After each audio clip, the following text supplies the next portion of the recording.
এই তিনটে ডকুমেন্টস যাদের আসে তারাই কেবল নতুন বছরে ভূমি উন্নয়ন কর বা খাজনা পরিশোধ করতে পারবে।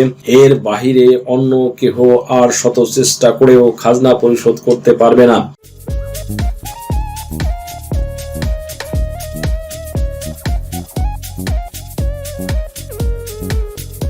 সুপ্রিয় দর্শক মণ্ডলী, 2026 সাল থেকে খাজনা প্রদান করতে ভূমি মালিকদের 3টি দলিল লাগবে। 2026 সালের জানুয়ারি থেকে নতুন নিয়মে ভূমি উন্নয়ন কর আদায় পদ্ধতি খাজনা প্রদান নিয়ম চালু হয়েছে। এখানে নতুন এই পদ্ধতিতে খাজনা বা ভূমি উন্নয়ন কর প্রদান করতে হলে অবশ্যই একজন ভূমি মালিকের 3টি দলিল থাকতে হবে। যাদের এই 3টি দলিল নেই তারা ভূমি উন্নয়ন কর প্রদান করতে পারবেন না। আর যদি ভূমি উন্নয়ন কর যদি কোনো ভূমি মালিক প্রদান করতে ব্যর্থ হয় তাহলে তিনি কিন্তু মারাত্মকভাবে 6টি সমস্যার ভিতরে পড়বে। আজকের এই ভিডিওতে একজন ভূমি মালিককে ভূমি উন্নয়ন কর বা খাজনা প্রদান করতে হলে যে 3টি দলিল বাধ্যতামূলক করা হয়েছে সেই বিষয়টি নিয়ে ডিসক্রাইব করব। ভূমি উন্নয়ন কর প্রদান সাধারণত পূর্বে অ্যানালগ পদ্ধতিতে দেওয়া হতো। কোনো ভূমি মালিক ভূমি উন্নয়ন কর প্রদান করতে চাইলে তাকে ভূমি অফিসে হাজির হয়ে তারপরে কর প্রদান করতে হতো।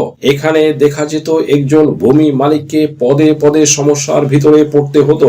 এমনকি এই নায়েব বা তহসিলদার, দ্যাট মিনস ইউনিয়ন পর্যায়ে ভূমি কর্মকর্তারা এই সুযোগ গ্রহণ করে উক্ত ভূমি মালিকের কাছ থেকে হিউজ পরিমাণে টাকা হাতিয়ে নিত।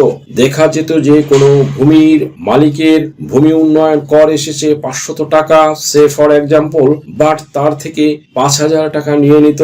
আর এখান থেকে একজন ভূমির মালিকের ভিতরে একটা ভয় তৈরি হতো, তিনি পরবর্তীতে আর স্বেচ্ছায় সজ্ঞানে কখনো তার হাতে টাকা থাকা সত্ত্বেও ভূমি উন্নয়ন কর প্রদান করতে চাইতেন না। কারণ উক্ত ভূমি মালিক এটা খুব ভালোভাবে বুঝতে পারত যে তাহার বাৎসরিক যে খাজনাটা প্রদান করতে হবে, যখন এসিল্যান্ড ওনাকে খাজনা গ্রহণ করার পর দাখিলাটা প্রদান করবে, ওখানে তার খাজনার হার যেটা বা খাজনার পরিমাণ যেটা লেখা হবে তার থেকে কয়েক গুণ বেশি পরিমাণে টাকা এই নায়েব ওনার থেকে গ্রহণ করে নেবে।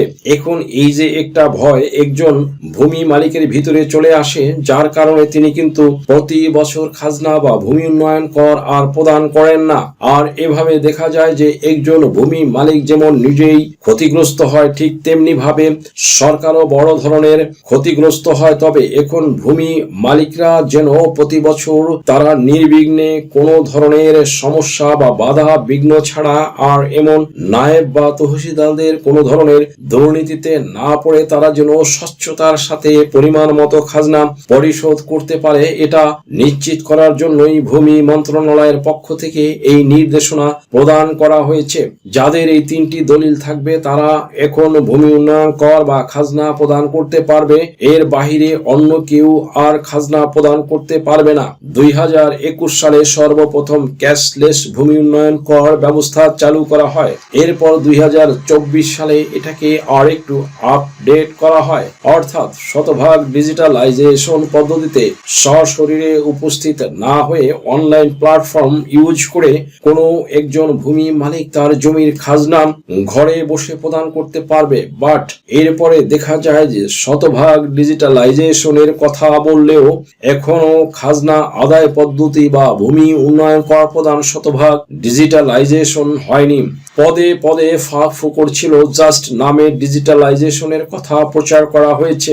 এই ভূমি মালিক যখন খাজনা প্রদান করতে উদ্যত হয়েছে তখনই দেখা গিয়েছে যে তিনি হোল্ডিং অ্যাপ্রুভালের প্রয়োজন হয়েছে বা খতিয়ান অ্যাপ্রুভালের প্রয়োজন হয়েছে। তিনি নিজস্ব রেজিস্ট্রেশন আইডি ব্যবহার করে প্রদান করতে যাওয়ার পরেও তার এই হোল্ডিং অ্যাপ্রুভ করা হয়নি। নিকটস্থ ভূমি অফিসের আওতাধীন সেই ভূমি অফিসের দায়িত্বশীল কর্মকর্তা দ্বারা 7 কর্ম দিবস অতিবাহিত হয়ে গেলেও তার এই হোল্ডিং অ্যাপ্রুভ করা হয় না। তো এভাবে পদে পদে যখন একজন ভূমি মালিক হয়রানিতে পড়ে, তারপরে কিন্তু তিনি উক্ত কর্মকর্তার সাথে যখনই যোগাযোগ করে একটা হোল্ডিং অ্যাপ্রুভাল এর নামে, উক্ত ভূমি মালিকের কাছ থেকে তারা একটা হিউজ পরিমাণে টাকা দাবি করে বসে। সুপ্রিয় দর্শক মন্ডলী, এমন নিউজ কিন্তু সরকারের কাছেও আছে। সরকারও যে বিষয়টি জানে না বা অবগত নয় তা কিন্তু নয়, সরকারও জানে। যার কারণে অবশেষে সরকারও এমন একটা পদ্ধতি নিয়ে এসেছে যে এখন থেকে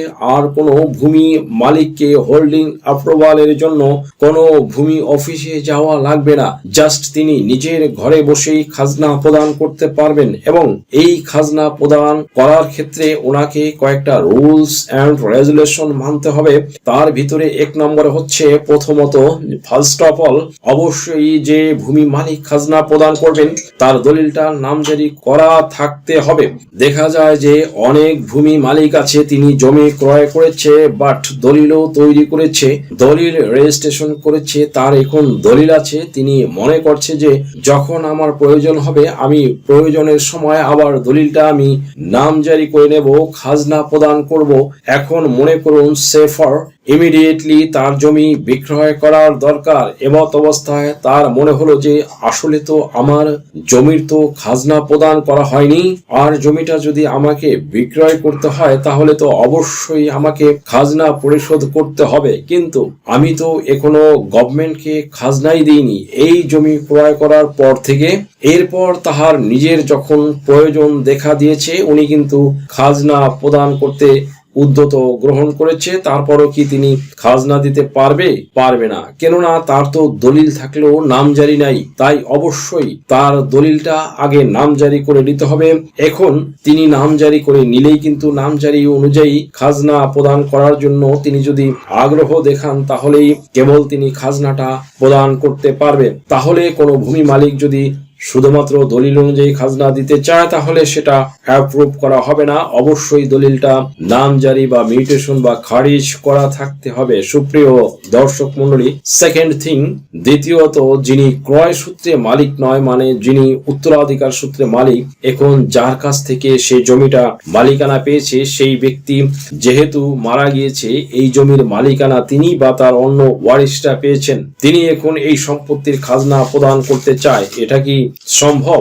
বর্তমানে যে আইন, এই নতুন বছর 2026 সালে সরকারের পক্ষ থেকে একটা সহজ করে দেওয়া হয়েছে। যদি কোনো ভূমি মালিকের কোনো পরবর্তী ওয়ারিশ, যিনি এখন বর্তমানে ভূমির মালিক, তিনি যদি মনে করেন এই উত্তরাধিকার সম্পত্তির খাজনা পরিশোধ করবেন, তাহলে তিনি নিজের নামে নামজারি না করেও তিনি তার পূর্ববর্তী মালিকের নামেই খাজনা পরিশোধ করতে পারবে। যদি মনে করেন যে আমি পূর্ববর্তী মালিকের নামেই খাজনা পরিশোধ করব, তাহলে ওনার জাস্ট পূর্ববর্তী যে মালিক ছিলেন উনি যদি রেকর্ড সূত্রে জমির মালিকানা পেয়ে থাকেন, তাহলে সর্বশেষ যে রেকর্ডীয় খতিয়ানটি, এই সর্বশেষ রেকর্ডীয় খতিয়ানটি তাহার কাছে সংগ্রহ করে রাখতে হবে।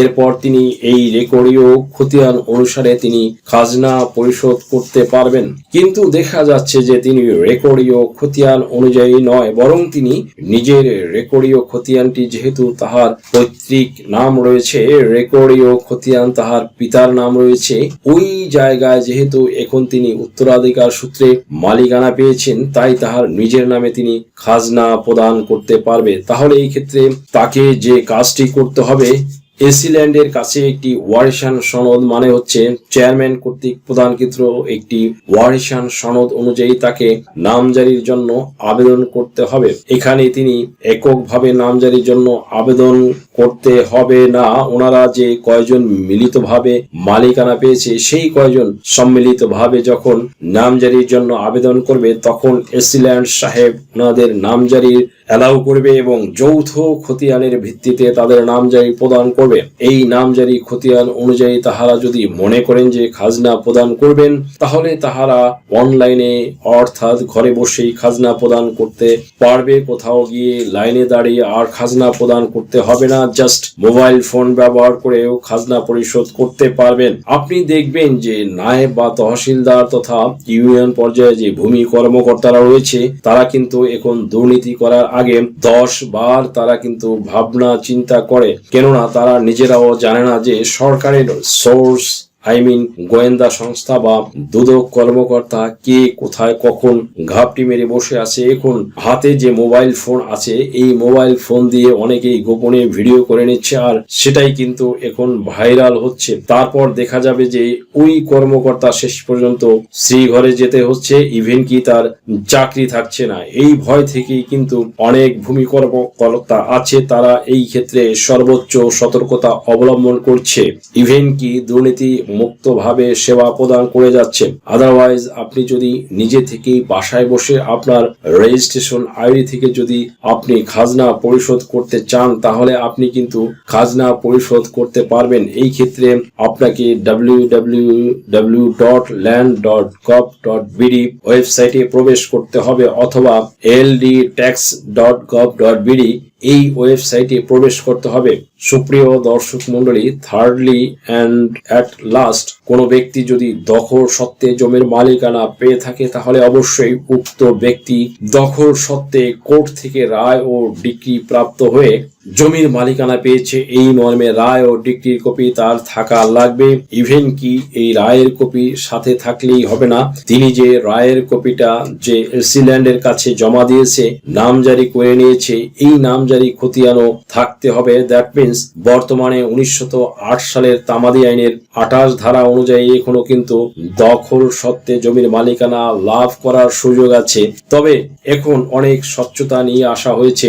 আপনি কোনো ব্যক্তি মালিকানাধীন জমি 12 বছর দখলে থাকলে আর আপনি মালিকানা পেয়ে গেলেন, এমনটি কিন্তু নয়। আপনাকে কোর্ট থেকে ডিক্রি প্রাপ্ত হতে হবে, রায় পেতে হবে, আর কোর্ট থেকে যে ডিক্রিটার কপিটা আপনি পেয়েছেন সেটা আপনার দলিল হিসাবে কাজ করবে। এভাবে এই 3টে ডকুমেন্টস যাদের আসে, তারাই কেবল নতুন বছরে ভূমি উন্নয়ন কর বা খাজনা পরিশোধ করতে পারবে।